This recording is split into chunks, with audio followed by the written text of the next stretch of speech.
artists, and welcome back to Art at Home with Miss Q. Today I'm going to be showing you how you can make your very own print. A print is almost like a stamp. It's something that you can do again and again. Sort of like when you have a printer and you can print something out multiple times. It's like that, except you're the one who is the printer here. So I'm going to show you one that you can make again and again, and another that you can make just one unique print called a mono print. For this lesson today, there's going to be two different techniques I teach you. Both are using markers. The markers should be washable markers, water-based, not permanent. For one of the printing techniques, I'm going to be using recycled styrofoam. Now the styrofoam can come from a takeout container if you've gone out to eat recently and supported local businesses. Save it. I always say, start saving those styrofoam pieces. Sometimes they come in the bottoms of vegetable trays or meat trays. As long as you wash them, they're good for printmaking. The other type of printmaking that I'm going to show today uses aluminum foil. All you need is one sheet of aluminum foil and you can use it again and again for prints. The next thing you're going to need is either a wet sponge or damp sponge or a spray bottle or both. And then of course, other than markers, you might need some basic supplies like a pencil, a ballpoint pen, and also a permanent marker is going to be important for one of these too. The first technique I'm showing you is how to make a print, which is kind of like a stamp. The next kind of print I'm going to show you is the mono print, where you can make this tie-dye background. To get started, you're going to take your styrofoam and your piece of paper and your pen and your pencil. You are going to be able to pick anything you want to draw. It doesn't have to be what I'm drawing, but you want to start with the pencil first, just in case you need to erase. Draw very lightly, that way you're not leaving a print with your pencil if you do need to erase. Now I'm going to go over and trace with a ballpoint pen. That's a pen that has a tip that's going to carve into the styrofoam. The goal is to actually press down and carve into it, but not all the way through it to the back. You want to make sure that no two lines are too close to each other. If your lines are too close to each other or your drawing is too detailed, it's not going to come out well in your print. You need to have those lines separate from each other and just draw outlines, the most important lines of what you're drawing. So I'm drawing what's called the contour lines of the palm trees, with only a couple details that show that it's 3D by drawing those curved lines on the trunk and drawing some of the palm leaves on the sides for details. But I'm going to go ahead and make sure that I constantly keep feeling with my finger and looking on the side to make sure that I'm carving into the styrofoam.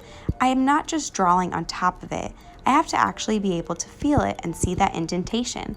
Now, if you want to write words, keep in mind that this is going to be a print, so you're going to have to make them backwards or a mirror image. I wrote my initials, KQ, backwards because that way they'll come out the right way when I press it down for a print, just like a stamp. Now I'm going to color it using my water-soluble or washable markers. When I'm coloring, I'm using the side of my marker, not the very point of it. I'm using the side because that's where the juiciest parts of the marker are going to be and really make sure I get a good print. I'm going to use as many colors as I want, but be careful because when you're drawing on styrofoam, it does like to smear since it's not absorbing into the paper. So be careful of where you're putting your hands as you're coloring. Keep them off of the styrofoam and be careful not to mix your colors too much if they're colors that don't agree with each other. After I'm all done coloring in my styrofoam, I'm going to lightly dampen my paper. Now, the thicker the paper, the better, but I'm using copy paper. Then I'm going to place that paper on top of my styrofoam printing plate. I'm going to press down and keep it there. I can't move it once I put it down.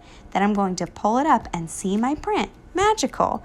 I probably could have pressed a little bit more to get some of that more marker transferred onto my paper, but that's okay. I can always try it again. That's the best part about a print is you can make them again and again and again.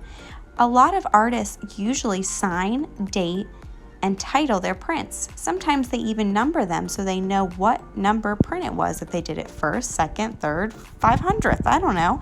I'm going to color this one a little different. Maybe I'll color it a little crazy with pink as the palm leaves and maybe some greenish blue teal trunks.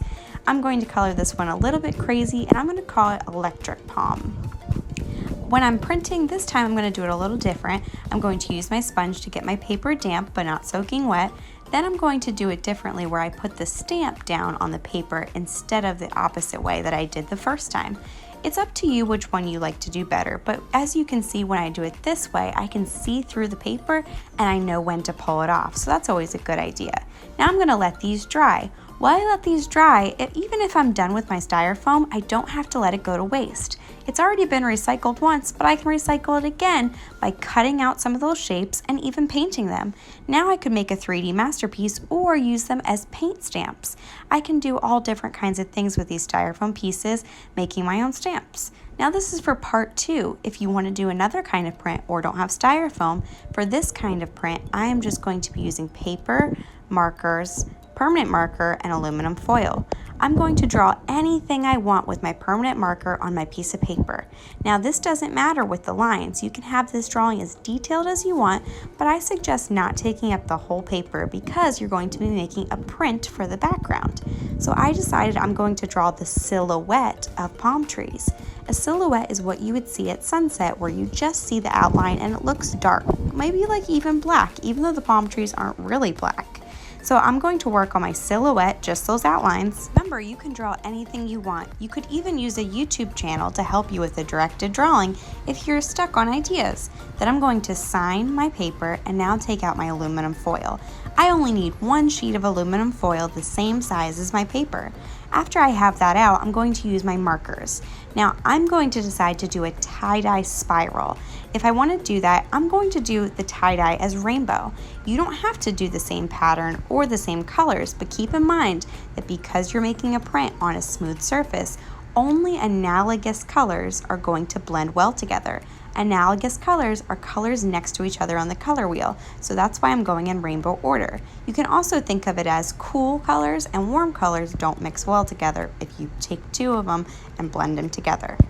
So I'm going to think of it as like I'm chasing around with all my little scribbles around that spiral, chasing it around and round and round with each color until I get to the end of the foil. Remember, by using the side of your marker instead of the very point or tip of it, you can cover a lot more of the coloring and the foil without as much effort. It'll go a lot faster.